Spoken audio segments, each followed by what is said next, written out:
It's This Week in College Viability for September 2nd, 2024. Hi, I'm Gary Stocker. And actually, I just lied to you. I recorded this on September 2nd, but I forgot to turn the little green button on here. So I recorded for 17 minutes and it didn't record anything. So we're going to do it again on September 3rd and just pretend it's September 2nd. You know, it was a light higher education news week last week, especially if you ignore the ubiquitous "We Are Great" enrollment announcements. And I guess it begs the question that I wanted to ask for a long time, and others have brought this up to me. And the question is it fair to critique the financial health and viability of colleges? Now, I'm a sports enthusiast. I rarely care who wins, but I enjoy watching the thrill of victory and the agony of defeat, as we used to hear on the old Wide World of Sports on ABC. And recently I noticed local and national sports writers, and talking heads break down many games to almost a play-by-play level. Of course, their analysis is mostly subjective, but it does have elements of data and drawing on their expertise and their experience. So I'm going to do that with just one story this week. I'm going to go to almost a play-by-play level. It's about a single college. It's more than just a single college. It represents the type of survival spin that is happening, I see, across higher education.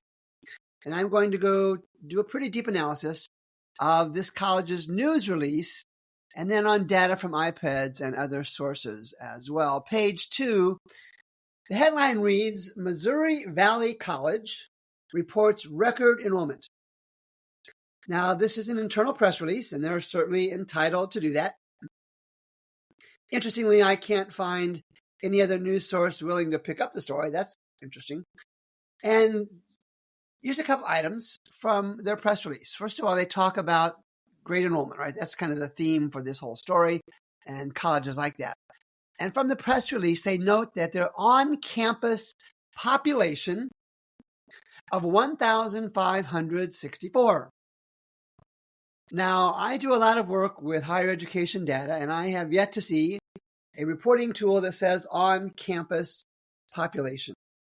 And when I see stuff like that, it just makes me wonder about the validity of the number. Does that include faculty? Does that include staff? Does that include people walking across the campus? Now, clearly it doesn't, but you don't know. And so it just says, all right, what kind of spin is taking place here? Now, they go on to say the increase, this on-campus population increase, was generated through 709 new students.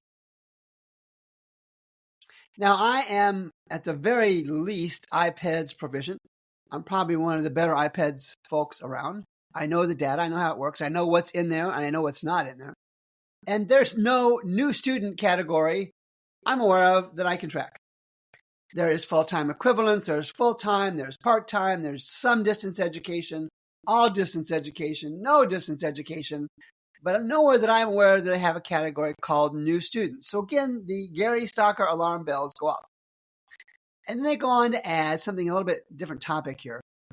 And I'm going to read the quote from the story, from the internal press release. Something the college, this is Missouri Valley College, something the college is particularly proud of is the grade point average of incoming freshmen, 3.11, another campus record. All right, something to be proud of, certainly for the students and their families. Did anyone tell these 1,564 on-campus population students that the four-year graduation rate at Missouri Valley College has averaged only about 30%? From the last reported years from 2015 to 2022.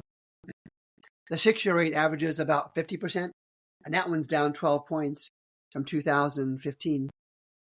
And you've heard me say before, if a college cannot graduate at least 40% of its students in 4 years, it's not even a college in my mind.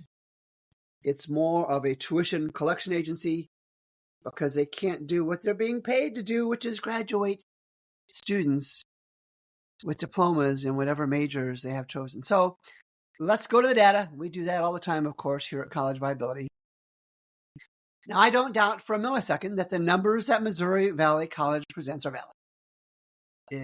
They're spinning them for sure, and they're entitled. It's just too dangerous to make the numbers up because somebody like me is going to find out.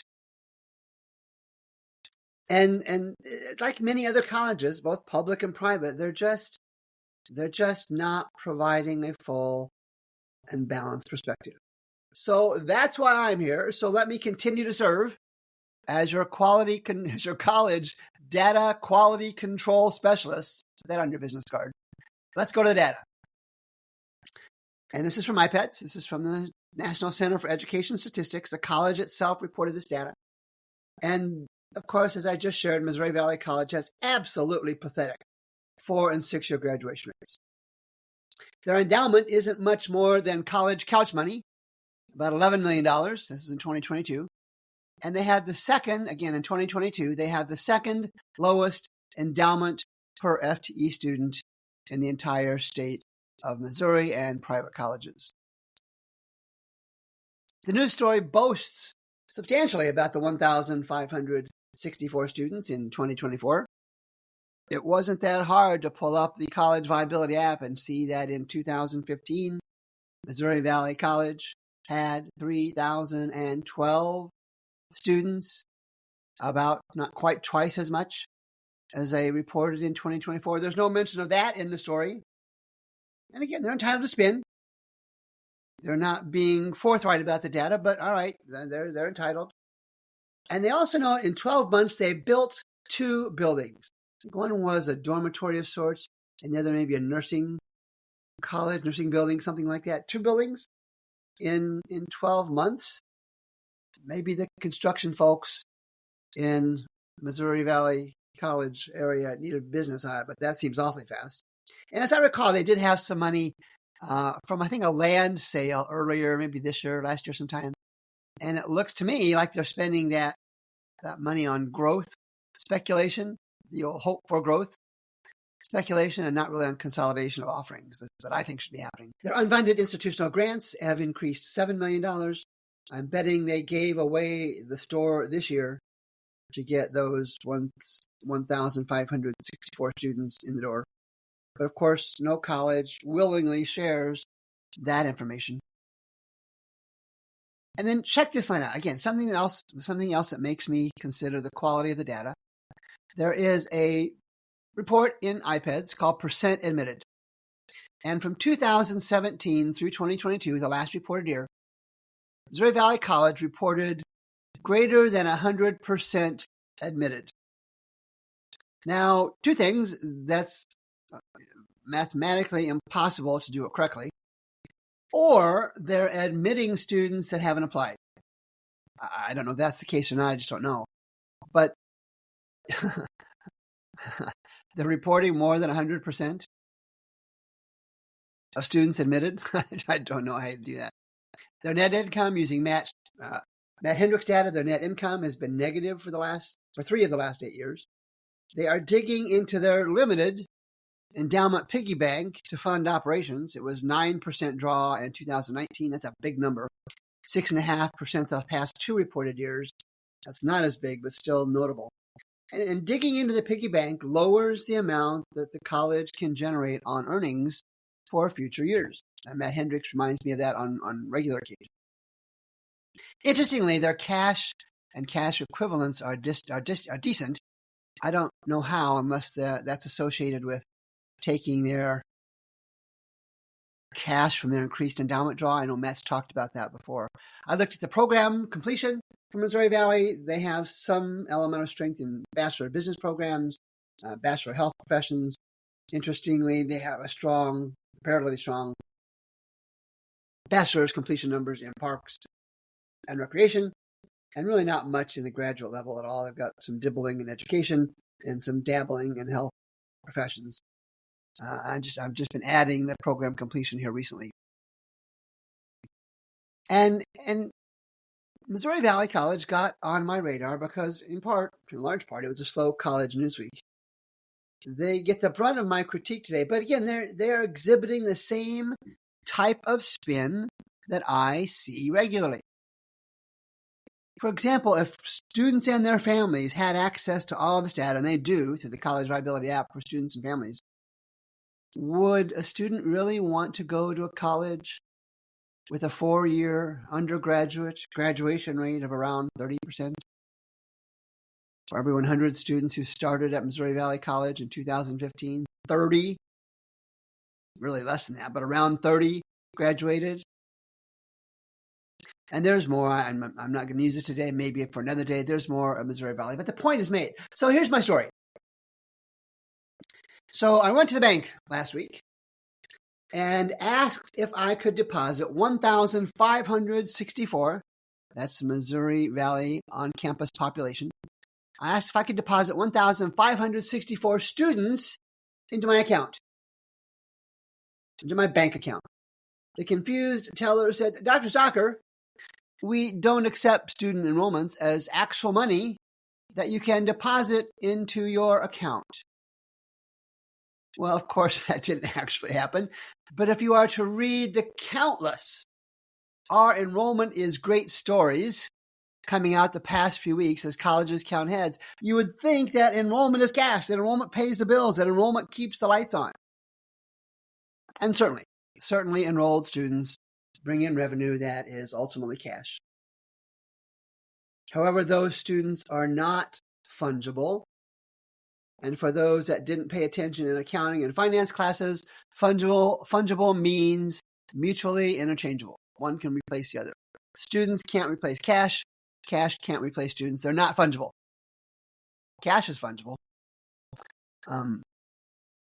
Faculty, for example, I'm quite sure at Missouri Valley College, faculty don't accept students as interchangeable or fungible for their paychecks. And it's my understanding that utility companies, frown on students showing up at their doorsteps as payment for a college's electric or water bills. Of course, I'm being silly. Of course, I'm being facetious. Yet colleges, day in and day out, week in and week out, month in, year out, they only share enrollment numbers. And even when they're bad, they find ways to spin them most of the time. I have yet to see one college in the 5+ years I've been doing this report in real time the net tuition dollars or even the average tuition discount needed to bring in a class of 1,654 students. It does show up, but it's 2 years later. So let me make this simple. Enrollment, heavily reported though it may be, does not pay the bills. The revenue, the cash generated from those enrollments is the only thing that is fungible. Now, I have little to no hope that colleges will be upfront and forthright with their finances. Never have, and maybe they never will. It's possible that many higher education data entrepreneurs, like Matt Hendricks, myself, and others, could force their hands, these colleges, to be a little bit more data accountable. Not holding my breath here on Labor Day +1 in 2024. And maybe even the iDotter and T-Crosser accreditors will realize they provide no real college financial health support comparisons for students. But there is one group, in addition to colleges, that's really going to be embarrassed by this exclusive focus on enrollment. And I have a letter for them. I'm going to read the letter to you. Dear Mr. and Ms. Reporter, Dear Mr. and Ms. Reporter, report the enrollment numbers if you must. Please make sure you define the numbers you are reporting. Use the IPEDS data source, do a Google search, an AI search, but define the terms. And let me give you some questions to ask. Ask about the net revenue for all those enrolled students. Ask Mr. and Ms. Reporter if it is higher or lower than the previous year or years. Ask if that net revenue has gone up enough to give faculty and staff compensation increases sufficient to stay ahead of inflation. Ask what the average tuition discount was to bring in the freshman class, to bring in the entire student body. And ask what the average tuition discount rate was last year. Now, you may not get answers to this, probably won't in many cases, but that should you should be able to feed on that to realize colleges aren't sharing the whole story. And what I fear will happen this fall, and I talk about it regularly, what I fear will happen this fall as part of the great FAFSA debacle and the overall declining higher education market is that some of these we have great enrollment colleges will succumb to their lack of cash and reach for that light off switch near the door and close that college probably on short notice. As always, thanks for making time to listen to this shortened and abbreviated version of This Week in College Viability. I'm always grateful for your time and for your feedback and for the questions you submit to me. I look forward to having much more news and commentary on next Mondays, and it'll be on Monday, on next Monday's This Week in College Viability. Until then, this is Gary Stocker for College Viability. Thanks again.